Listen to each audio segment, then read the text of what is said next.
경제는 김우빈 시작하겠습니다. 5를 맡고 있는 우석진 명지대 교수 모셨고요. 어서 오세요. 네, 안녕하세요. 영어의 경제학자 우석진입니다. 네, 그리고 오늘은 아주 특별한 분을 아주 특별하게 모셨는데요. 오늘 주제가 주제다 보니까 아주 그러니까 알기 쉽게 그다음에 핵심을 딱딱 추려서 이렇게 설명을 해 주실 분 아주 특별히 어렵게 모셨습니다. 박선영 동국대 경제학과 교수 모셨습니다. 어서 오세요. 안녕하세요. 네, 반갑습니다, 교수님. 네, 반갑습니다. 네, 그래서 저희 제작진이 김우빈이 아니라 김우박이라고 김우영이라고 하는 이런 느낌입니다. 뭐가 좋으세요? 우박이 좋으세요? 우영이 좋으세요? 우영이 낫습니다. 네. 네, 오늘은 경제는 김우영으로 진행을 하도록 하겠습니다. 오늘 교수님을 특별히 모신 이유가 또 있고 주제가 주제이다 보니 그러니까 조금 전에 저희가 최문순 전 강원지사하고 잠깐 인터뷰를 나눴는데 바로 그 문제. 레고랜드 사태라고 부르면 안 된다고 최문순 전 지사는 이렇게 주장을 하던데 아무튼 일단 어떻게 지켜보고 있는지 큰 틀에서 총평부터 좀 부탁드리겠는데 우석진 교수님 어떻게 보세요? 저는 이제 이 사태를 보니까 이게 사실은 우리 고금리가 굉장히 한동안 진행이 됐잖아요. 그래서 이제 이 채권 시장 뭐 포함해서 자본 시장에 이제 사실은 유증기가 이제 꽉 차 있는 이 유증기만 해도 무서운데요. 예, 이렇게 아주 그냥 텐션이 아주 그냥 높아진 그런 상태인데 그 잘 모르는 정치인 김진태 지사가 거기다 담뱃불을 냅다 던졌다. 그래서 비유가 그래요? 저는 그렇게 보여져요. 왜냐하면 뭐 만약에 김진태 지사가 없었어도 혹시 이런 사태가 벌어질 수도 있지 않았겠느냐라고 하는 생각해 보면은 가능성은 있지만은 이렇게 엉뚱하게 촉발될 것은 아니었는데 그래서 일파만파로 지금 퍼지고 있는 상황이기 때문에 네. 저는 요거는 아마 그 우리 영국 사태하고 비교해 볼 만한 그런 사태다. 영국 사태? 영국에 우리 그 뭐 몇 주는 얘기도 했지만은 이제 리즈 트러스 총리죠 지금 사퇴했는데 감세 예, 얘기하는 감세 거예요? 때문에 지금 거기도 국제 시장이 한번 난리가 나지 네, 않았습니까? 맞아요. 그거하고 이제 원인은 다르지만은 그거와 비교할 만한 그런 사태가 아니겠는가 그렇게 한번 생각해봤습니다. 예. 그래요? 우리 박선영 교수님은 어떻게 지켜보고 계세요? 이 문제를? 그래서 저희도 이제 여의도에 선후배가 굉장히 많아서 어제도 통화를 했는데 이 정치의 금융을 이용해서 너무 아쉽다. 네, 그래서 사실 금융은 신용이 기반인데 그렇죠. 신용을 모두 깨버린 사태라서 지금 모두가 뒷수습하느라 난리다라고 하시더라고요.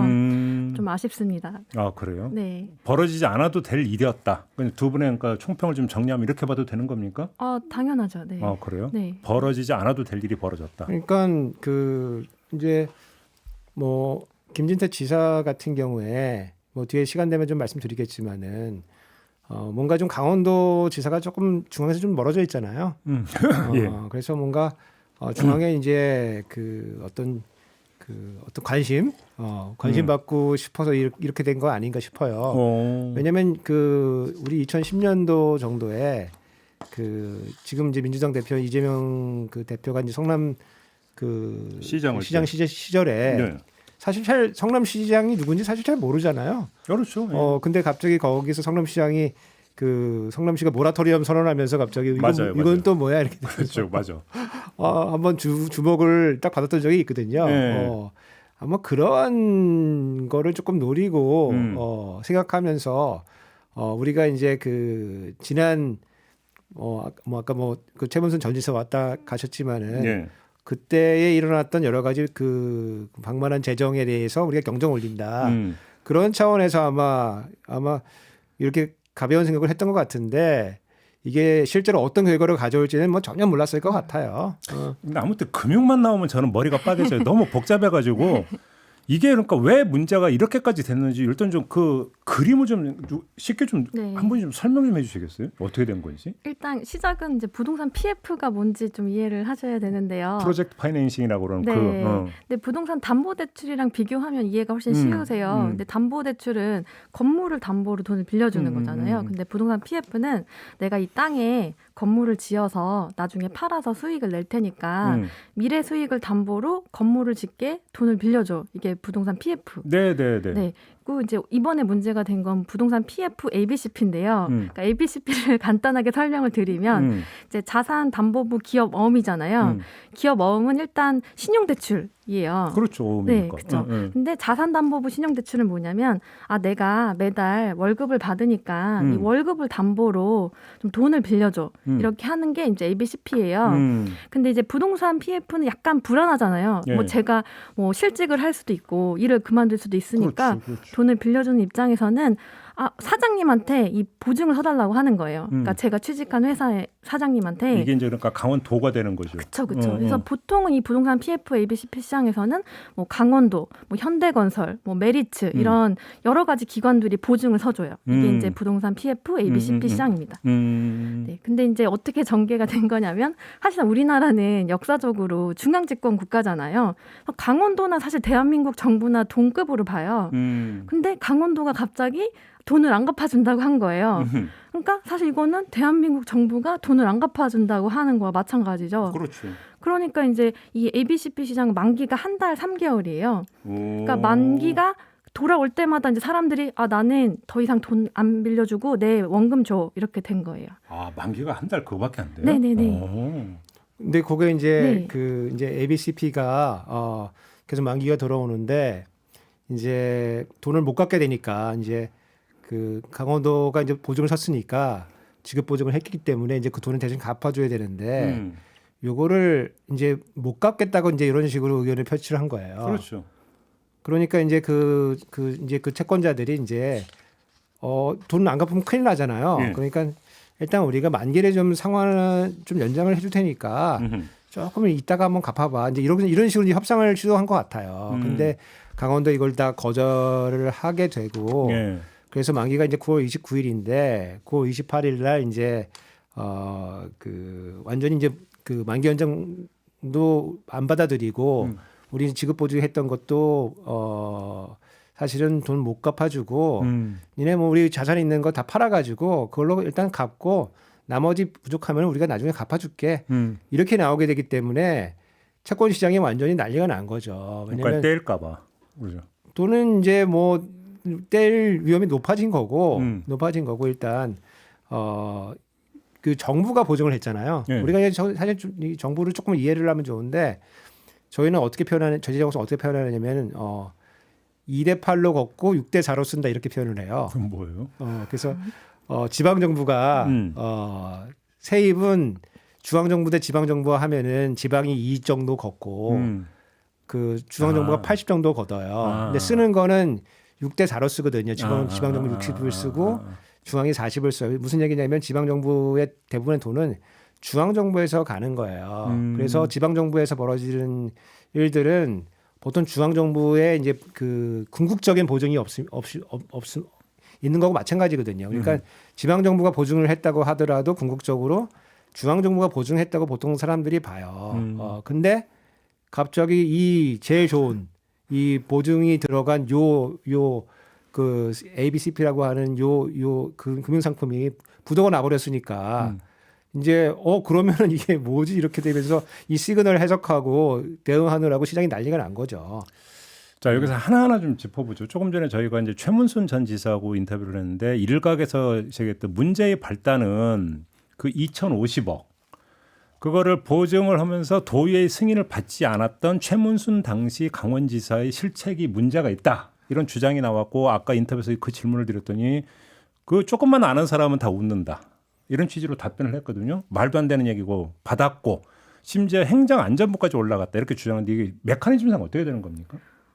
그러니까 그 지방 정부가 그 어떤 보증을 쓰거나 아니면 채권을 발행하거나 이런 것들은 아까 말씀드렸지만은 다 중앙 정부에 궁극적으로 영향을 주기 때문에 네. 중앙 정부에서 거의 대부분 다 통제를 해요.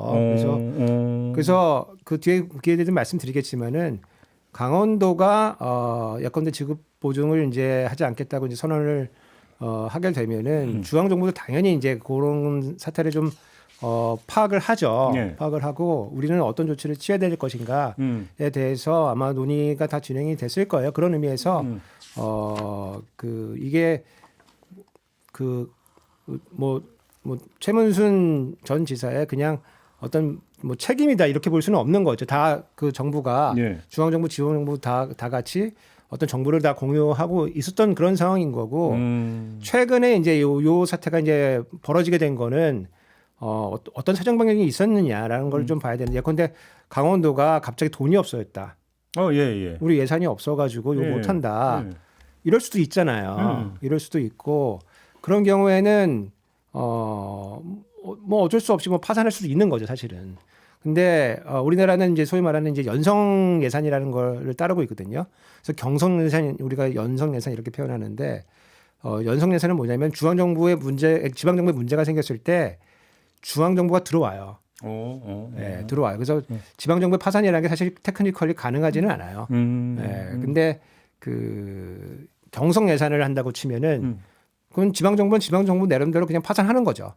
파산하고 공무원들 다 해고하고 그 다음에 뭐 사업 줄이고 이런 식으로 해서 다시 회상 절차를 밟아 나가는 건데 우리나라는 그런 것이 아니기 때문에 사실은 지방 정부에서 벌어지는 일들 뭐 사정 배경이 있다고 볼 수가 지금 없는 상황인데 엉뚱하게 지금 그 김진태 지사가 이를 벌이게 됐다 이렇게 보고 있는 거죠, 사실은. 근데 제가 또 하나 이해가 안 되는 게 이 문제 발언이 9월 말에 나왔다면서요. 네네. 그럼 한 달이 걸렸잖아요. 그럼 왜 그 한 달 동안 손 놓고 있었느냐가 일단 좀 제일 이해 안 되는 부분이 또 이거거든요. 기획재정부도 당연히 이건 보고 있었을 거 아닙니까? 그럼. 근데 이게 손을 놨다기보다는 일단은 단기 금융 시장의 어떤 여러 가지 투자자 상황을 좀 모니터링은 당연히 하고 있었을 것 같습니다. 그래서 사실상 뭐 그 전에도 체험 펀드 2주 전에도 발동한다고 말씀하셨었고, 근데 이 사태가 이렇게 커지기까지는 조금 시간이 걸렸기 때문에 사실상 정부가 일찍 개입하는 것도 사실 좀 저는 모럴 해저드 측면에서 바람직하지는 않을 수도 있었다고 생각이 되는데요. 네. 근데 이게 이렇게까지 전반적인 회사채 시장까지 확산된 거는 사실 모든 금융위기랑 마찬가지인데요.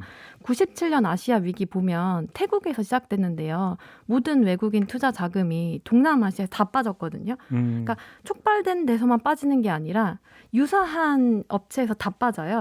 그래서 2008년 금융위기도 서브프라임 섹터에서 시작을 했지만 모기지 연관된 모든 섹터에서 돈이 다 빠지고 지금도 부동산 PF에서 다 빠진 다음에 이제 모든 사람들이 불안하니까 이제 현금 확보를 우선하자. 그래서 그 한 달 동안 일어난 일들이 모든 회사들이 현금 확보하자 이렇게 바뀐 겁니다. 그래서 그렇게 전개됐다고 보시면 될 것 같아요. 순식간에 3%로 번졌다 이런 거네. 아, 네, 그렇죠.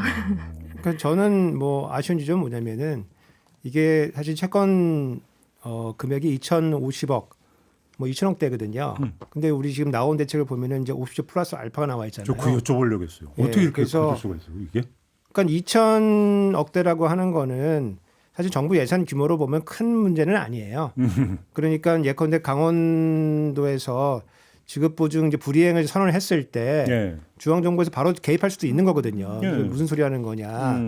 그런 절대 안 되고 안 되면은 뭐 우리가 이제 정부가 재정을 이용해서 돈을 더 집어넣을 테니까 그 니네 뭐 지급 보증 이행을 한다고 바로 선언을 해라 다시 이렇게 할 수도 있었는데 그게 아니고 요거를 지켜봤다는 거죠. 아까 그러니까. 그 박 교수님 말씀해 주셨지만은 요거를 시장이 이렇게 진행돼 나가는 거를 지켜봤다는데 약간 그 문제가 있다고 보고 제가 뭐 방송에서 여러 번 말씀드렸지만은 공무원은 이 본능적으로 덥습니다. 아, 예, 여러 네, 번 말씀하셨어요. 덥습니다. 네. 이게 정확히 그 사태인데 이게 지금 사건이 크지 않다고 본 것 같아요. 아, 예, 이게 그래요? 그냥 사실은 이게 지금 와서 보니까 되게 커 보이는데 그때 봤을 때는 이게 이렇게 그냥 진행되다가 조금 잦아들 수도 있고 그리고 여기 이 아까 PF에 영향을 주는데 이제 PF도 좀 구분을 좀 해볼 수가 있거든요. 이게 좀 문제가 있는 PF들하고 양호한 PF들하고 이제 구분을 해볼 수가 있는데 양호한 것들은 그렇게 큰 영향 받지 않았다. 다만 이제 문제 있는 것들이 조금 영향을 좀 받는데 그런 것들은 어차피 정리해야 될 거 아니냐라고 하는 그런 인식이 있었을 수 있었을 것 같아요. 그러니까 이참에 예, 2, 3주 정도 지켜보는데 이게 아까 박 교수님 말씀해 주셨지만은 금융 현상이라고 하는 게 작은 현상이 진짜 일파만파 큰 현상을 이제 일으키기도 하거든요. 근데 그런 현상들이 지금 막 벌어지기 시작하고 채권 시장이 완전히 멈춰버리는 이런 일들이 벌어지니까 네. 지금 와서 이제 사실은 가래로 호미로 막을 수 있는 건 이제 가래로도 못 막는. 예, 가래도 못 막는 이제 그런 사태가 오게 된 거고, 예. 제가 이제 약간 취재를 해보니까 약간 윤 대통령이 아주 격노를 하셨다 그러시더라고요 지난주에. 이 문제 갖고. 이 문제 가지고 뭐 했냐. 왜냐면 갑자기 뉴스에서 막 나오기 시작하니까. 근데 격려했다는 뉴스를 참 자주 보는 것 같아요. 예, 제가 이제 취재를 해보니까 청와대에서 격노하셨다 그래가지고 갑자기 용산. 용산 예, 용산 대통령실에서 격노하셨고 네. 그러다 보니까 갑자기 이제 공무원들 다 모여라 그래가지고 오호. 일요일 날 쉬는 날이잖아요. 일요일 날 다 모여가지고 일요일 날 발표했잖아. 예, 일요일 날 50조 플러스 알파가 발표가 나오는. 근데 뒤에 기회 되면 좀 말씀드리겠지만은 50조 플러스 알파에 대해서도 약간 좀 찬반이 좀 있는 것 같아요. 어떤 점에서 찬반이 있는 이제 어저께 이제 이 자산 시장 상황들을 보면은 되게 안정이 돼 보이거든요. 그래서 50조가 역할을 했다 이렇게 보는 사람들도 있고. 네. 다만 이게 너무 큰 규모 아니냐. 그렇게 보면은 외국 투자자들 입장에서 봤을 때 이 문제가 이렇게까지 큰 거였어? 오히려 잘못된 신호를 줄 수 있다. 예, 그래서 적절한 조치가 나와야 되는데 약간 이제 급발작한 그런 느낌 좀 있거든요. 갑자기 막. 그러니까 저 같은 무지렁이가 볼 때는 2,050억인데 뭘 50조까지 거기다 플러스 알파까지 붙인다는 게 너무 큰 거 아닌가라는 생각을 하는데 조금 전에 이제 그 박상현 교수님의 설명이 산불로 번졌기 때문에 그런다 하더라도 너무 큰 거 아닌가 싶은 생각인데 어떻게 봐야 되는 거예요? 근데 이 정확하게 지금 단기 자금 수요가 어느 정도 되는지 그럼 기업들의 회사채 수요가 어느 정도 되는지 파악해야 그 규모가 나올 것 같은데 자료를 보니까 이 한국전력 AAA가 10월 달에 3년 만기로 6%에 발행을 했대요. 오호. 근데 AAA가 6%잖아요. 그러면서 더 더블 A는 뭐 한 8, 9%. 그러니까 뭐 거의 A면 뭐 10% 해도 발행이 되면 다행이잖아요. 근데 보니까 이제 국가철도공단이 AAA인데 실패, 한국도로공사 AAA인데 실패, 인천교통공사 실패, 삼성카드 AA 플러스인데 실패. 쉽게 말하면 그 얘기는 언제 망할지 모르니까 회사채 못 사겠다 이런 얘기가 되는 거죠. 그러니까 사실 요 기관들에 대해서 그런 망할 위험은 없는데 지금 유동성 위험이 크기 때문에 모두가 현금을 확보하는 거예요. 근데 이게 연쇄 작용이 있는데 투자자는 현금 확보해야 되니까 안 사고 기업들은 현금 확보에 대해서 채권을 발행하고자 하는데 발행이 안 되고. 현금이 경색. 네. 그렇죠. 그 네. 신용경제 금융에 들어가는 건데, 예컨대 우리 국민연금이나 이런 데가 이제 국공채 시장의 가장 큰 손 중에 하나인데 지금 강원도에서 보증해 준 것도 그 이행이 안 돼. 이번 채권 시장 좀 이상한데 이런 생각 가지면서 지갑 일단 닫아보자. 일단 닫고 나중에 어떻게 되는지 좀 나중에 한번 지켜보자. 아니면 올해 그만하고 내년에 하자.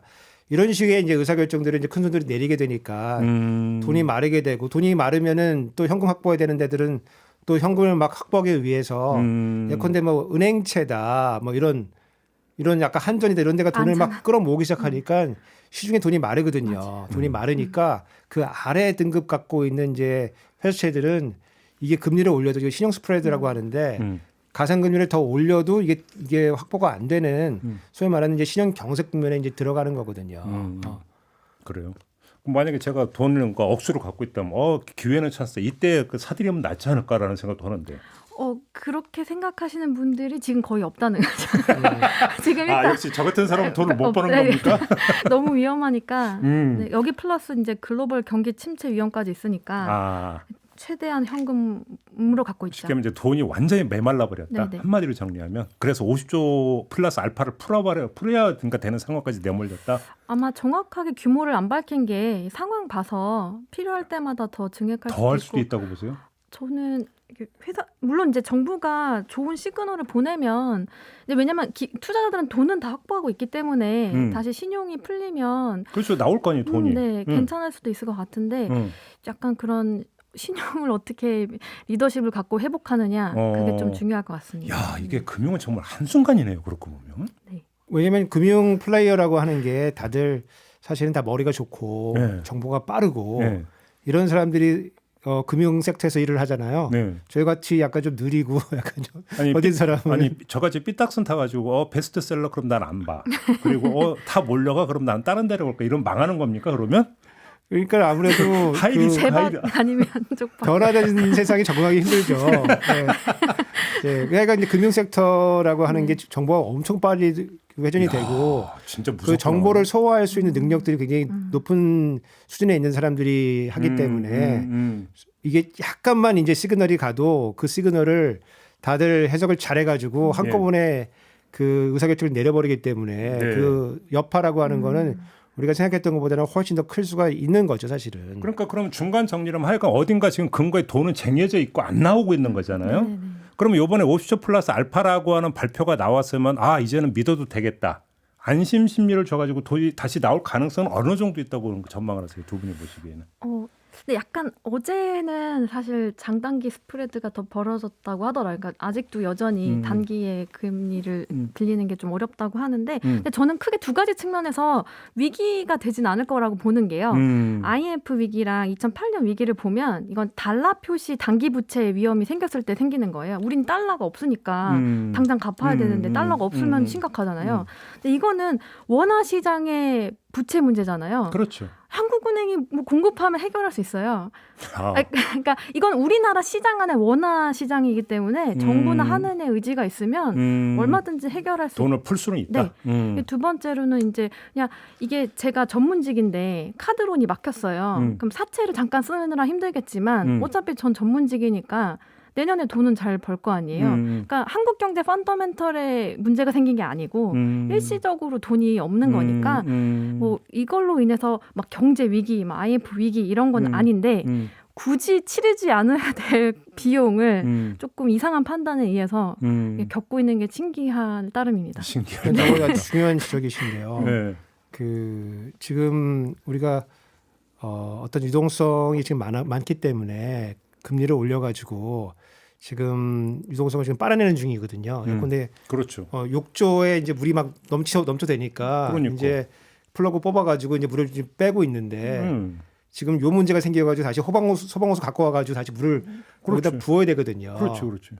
무슨 얘기냐면은 요 2천억 요거를 강원도는 만약에 안 갚으면은 2천억을 아끼겠지만은 다시 우리 물을 붓기 때문에 인플레이션이 계속 또 올라가고 환율이 또 올라가게 돼 있거든요. 우리가 인플레이션을 우리가 해석할 때 이걸 인플레이션 조세다 이렇게 해석하기도 해요. 왜냐하면은 이게 인플레이션이 올라간다는 얘기는 사람들이 갖고 있는 이 통화의 가치가 떨어진다는 얘기거든요. 그렇죠. 이게 그만큼 세금을 국가 내는 거랑 똑같아요. 그런 면에서 조세다. 그런 면에서 조세다 이렇게 표현하는데 이게 지금 50조가 다 들어가지는 않겠지만은 그래서 상당수의 돈이 이제 다시 경제로 돈이 다시 유동성에 들어가야 되는 그런 일이거든요. 그러면 인플레이션이 이제 잡혀지지가 않고 또 계속 올라가게 되면 이게 전 국민이 강원도에 보조금을 지급하는 거랑 똑같은 현상이 벌어지는 거거든요. 그래서 뭐 지금 개인적인 의견인데 그 이 영국 총리가 그 이 영국 국채 사태 책임지고 사퇴한 것처럼 그거에 비교할 만한 사태다 사실은. 그 정도다. 예, 그래서 김진태 지사 같은 경우에는 한번 정치적으로 여러 가지 책임을 어떻게 질 것인지에 대해서 본인도 생각을 해야 되고 국민의힘도 어떻게 해야 할지에 대해서 조금 의견을 좀 내놔야 되지 않냐. 뭐 그 정도에 비견할 만한 사태인 것 같습니다. 예. 그러니까 지금 우 교수님 지적대로 인플레 잡는다고 금리 팍팍 올려갖고 지금 뭐 그 이자는 내라고 허리 휘고 있는데 50조 다시 풀어버리면 그럼 나중에 또 금리 또 올려야 되는 상황이 연출이 될 수가 있고. 그렇죠. 그럼 죽어라 하는 거잖아요. 서민들 입장에서는. 그걸 누군가는 책임을 져야 되는 게 맞는 거 아닙니까? 그렇게 놓고 본다면 정말로. 그거는 이제 정치적인 책임을 지어야 되고, 그러니까 훈련이 잘 된 그 트러스 총리는 사실은 44일 만에 사퇴했는데, 예, 우리 김진태 지사는 어떤 의사결정을 내릴지 그냥 미안 이렇게 하고 갈 거는 아닌 것 같아요. 예. 그래요. 근데 오히려 이걸로 이재명 사법 리스크 덮으려고 하지 마 이렇게 오히려 경고를 하시던데. 그거는 그거고 이거는 이거고. 예. 근데 아무튼 자 그러면 자 50조 플러스 알파라는 발표가 이제 정부가 내놨는데 먹힐 것인가 이게 지금 포인트고 또 한 가지가 어제 그래서 김진태 지사는 그냥 도 예산으로 갚아버리겠다고 어제 발표를 했잖아요. 이건 어떻게 좀 약발이 있을 거라고 보십니까? 어떻게 보십니까? 저는 근데 정부에 대해서 그렇게 이제 모든 정책적 툴을 다 갖고 있다고 생각을 하고 아까 말씀드린 원화 시장 문제라서 우리가 충분히 해결할 수 있어서 정부가 의지만 있으면 충분히 효과가 있을 것이라고 생각을 합니다. 네, 어느 정도 이제 보조를 해줄 것인가 그거는 뭐 정치적 판단에 의한 문제겠지만, 네. 근데 이제 이번 노벨상 경제학 수상자 분들도 금융기관은 웬만하면 도산시키면 안 된다는 게 어떤 그 연구의 함의거든요. 금융기관이 한두 개 망하기 시작하면 이제 경제에 너무 큰 악영향을 미치기 때문에요. 예. 근데 사실 이제 뭐 중소형 건설사 같은 경우는 한두 개 망해서 그 미치는 파장에 대해서는 사람마다 판단이 다를 수 있잖아요. 네. 그래서 뭐 대우조선해양은 공적 자금을 지원을 했지만 뭐 한진해운은 파산시킨 것처럼 어떤 기업에 대한 의사 결정은 정치적 의사 결정인 것 같아요. 그래서 그거는 뭐 윗분들이 결정하실 문제인 것 같습니다. 아무튼 그러면 이것이 이제 조금 전에 이제 그 업계를 벗어나서 그냥 일반 국민 입장에서 그러니까 지금 이제 그게 이제 금리에 미치는 영향까지 이야기가 됐고, 근데 이게 이제 부동산 쪽으로 영향을 미칠 수 있는 부분은 없나요? 어떻게 봐야 되는 겁니까? 근데 사실 이거는 결과로 봐야 되는 것 같은데요. 그러니까 이 사태 전에도 사실 부동산 PF 시장이 취약하다는 이야기는 2018년부터 나왔었거든요. 한참 더 된 거 옛날부터 네, 나왔던 굉장히 얘기예요? 옛날부터 네, 나왔는데 네. 이게 올해 더 부각된 이유가 이제 인플레이션이 때문에 이제 사업비가 너무 늘어난 거예요. 뭐 그렇죠. 철강, 뭐 시멘트, 그렇지. 뭐 인건비, 예. 그러니까 사업비는 막 느는데 보시면 기사 보시면 분양이 안 되는 거예요. 그러면 이제 수익이 좀 감소하잖아요. 그럼 이 아까 말씀드린 대로 부동산 PF는 수익성을 담보로 그렇지. 돈을 빌렸는데 부동산 개발해서 나눠 갖자고 했는데 네, 이게 안 되는 안 거지. 되는 거니까 예. 좀 원래 좀 위험하다고 보고 있었는데 오. 그냥 이번 사태가 그냥 아예 돌을 던지. 그러니까 이번 이 사태가 알려지게 된 계기도 둔촌 주공 아파트에 이제 시공사들이 들어가 있었는데 사실은 뭐 이제 공사를 하고 있는 거죠. 공사를 하고 있어 공사비를 받아야 되는데 공사비를 받으려면 이제 분양을 해야 되거든요. 그렇지. 근데 분양이 잘 약간 뒤로 미뤄져가지고 돈이 안 들어오는 거예요. 그래서 그 공사비를 스스로 이제 조달을 해야 되는 문제가 발생한 거예요. 그래서 네 개의 시공사가 각각 7천억씩 일단 각자 알아서 부담해 보자 해서 7천억을 마련하려고 이제 시장에 나갔는데 이 사태가 지금 벌어지고 있으니까 그래서 알려지게 된 거예요? 그래서 이제 우리가 뭐 이름 말하기 그렇지만 이제 L 건설사가 7천억을 마련하려고 나갔는데 돈이 안 되니까 2천억을 증자를 하고 5천억을 이제 계열사에서 빌려가지고 7천억을 마련을 하니까 이제 소문이 막 나기 시작하는 거예요. 쟤는 왜 그러지? 쟤는 왜? 이러면서 시장에 이제 확 그 부도 소리 막 돌기 시작하면서 부도 나는 거 아니야? 막 이렇게 하면서 그렇게 하면서 이제 이게 정보가 싹 나오게 된 거죠, 사실은. 그래서 이제 그런 게 있고 이제 또 그 이게 또 모든 사태에 그 명암이 있잖아요. 사실은 요런 이제 고금리에 이런 자금 문제가 생기면은 옥석이 좀 가려지는 것도 좀 있어요. 이게 요거는 좀 안전하고 잘 구성된 PF, 저거는 막 만들어진 거, 그리고 저거는 올해 막 만들어진 거, 올해 막 금리 올라가는데 거기에 막 올라타가지고 막 만들어진 그런 PF 여러 가지들이 막 있는데 사실은 이게 정리가 좀 될 수 있는 기회도 사실 되는 거거든요. 근데 이제 정부가 50조를 집어넣으니까 이제 또 그것도 안 되나요? 이제 그 말하는 이제 그 도덕적 이제 해이 문제가 발생이 되는 거죠. 그런 것들까지 다 살아가지고 연명하게 돼서 오히려 이제 좀비 문제가 발생할 수가 있다라고 걱정하시는 분들도 계시더라고요. 그래서 이게 엉뚱한데 오히려 이제 그 생명수가 될 수도 있다. 그래서 지금 제가 뭐 하여간 여러 군데 전화해서 물어보니까 오히려 지금 그런 측면이 좀 크지 않냐. 오히려 부작용이 있을 것이다. 예, 그래서 그러고 걱정하시는 분들이 좀 꽤 계시더라고요. 근데 아까 우석준 교수님 말씀 중에서 그러니까 좀 상당히 흥미로웠던 부분이 대통령께서 경로하셨다. 그래서 이제 아뜨거 해가지고 기재부가 일요일 날 발표했다 이거잖아요. 그러면 이게 기재부 라인을 통해서 대통령한테 보고 들어간 건 아니라고 추정을 해야 되는 거죠? 그렇죠. 그럼 어떻게 추정을 해야 되는 겁니까? 하여간 좀 소스 밝히긴 좀 그런데. 예. 안 밝히셔도 돼요. 제가 듣기로는 대통령이 뭐 어서 얘기를 들으셨는지, 왜냐면 이제 막 나오고 그러니까 이제 채권 시장 문제가 생겼고 뭐 나라 망한다 이런 얘기 막 나오니까 조금 기분이 언짢으셔가지고 그 경제수석을 약간 쥐를 잡았고 그래서 잠깐만 그러면 경제수석이 보고한 것도 아니라는 얘기가 되는 그것도 거고? 아닌 것 같은데요. 예. 그래요? 이거 뭐 모르겠어요. 그건 정확하게 모르겠는데, 그러니까 뭔가 아시는 것 같아요. 경제수석이 이제 그러니까 다 소집해가지고 특단의 조치를 갖고 와라 그래가지고 그래서 그 특단의 조치를 내놓은 게 이제 50조 플러스 알파고 다만 이제 금융이 그다음에 기재부 그다음에 하는 금감 뭐 이렇게 뭐 참석을 했는데 그 안에서의 온도 차이는 좀 있었던 것 같아요. 어떻게? 뭐 예컨대 뭐 이창용 하는 총재 같은 경우에는 시장에서 벌어지는 일하고 정책 그 수단하고 약간 비슷해야 된다. 이제 이런 식으로 표현하셨다고 그러시던데 무슨 얘기냐면은 이 사건은 그렇게 크지가 않은데 너무 정책이 너무 크게 되면은 이게 말 그대로 과유불급일 수가 있다. 아까 말씀드린 대로 외국에서 오해한다. 오해해서 진짜 왜냐하면 그 한국 정부에 대한 그 이 정보라고 하는 거는 잘 나오는 건 아닌데 이런 의사결정을 보면서 이제 외국 투자자들이 이거 보는데 이렇게까지 크게 하는 거 보면은 진짜 지방 정부에 문제 있는 거 아니야? 왜냐하면 특히 이제 강원도 같은데 보면은 인구도 줄어들고 뭐 세입도 그렇게 충분하지가 않고 재정 자립도도 좋지가 않고 이러니까 그렇다면은 지방에서 갖고 있는 이런 여러 가지 보증 쓴 것들 강원도는 한 2천억 정도 지금 레고랜드에 지금 서 있는 거고요. 지방 이런 시군구 이런 것들도 그 산단 조정하면서 보증 쓴 것들이 뭐 500억, 400억, 300억 뭐 이런 식으로 꽤 되거든요.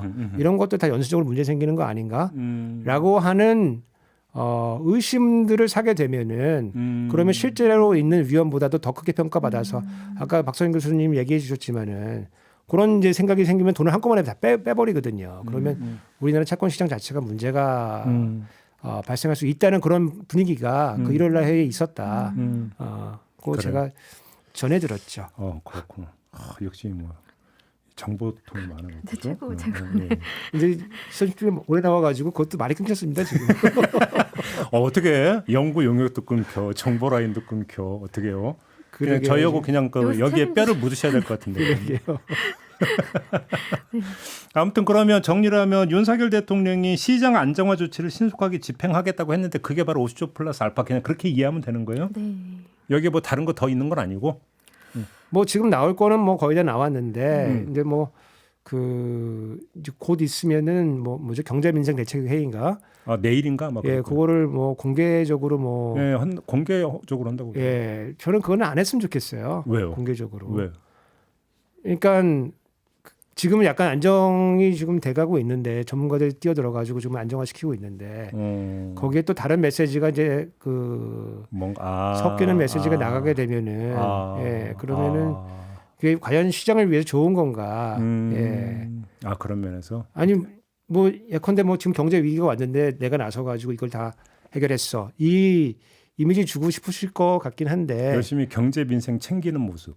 그래서 근데 이게 과연 시장을 위해서 과연 내일 모레나 27일 좋은 것인가라고 하는 약간 좀 저는 좀 걱정이 좀 됩니다. 그래서 이거는 약간 비공개로 하고 난상 토론을 하더라도 비공개로 하고 그 메시지만 정리해가지고 이렇게 내시는 것이 어떤가.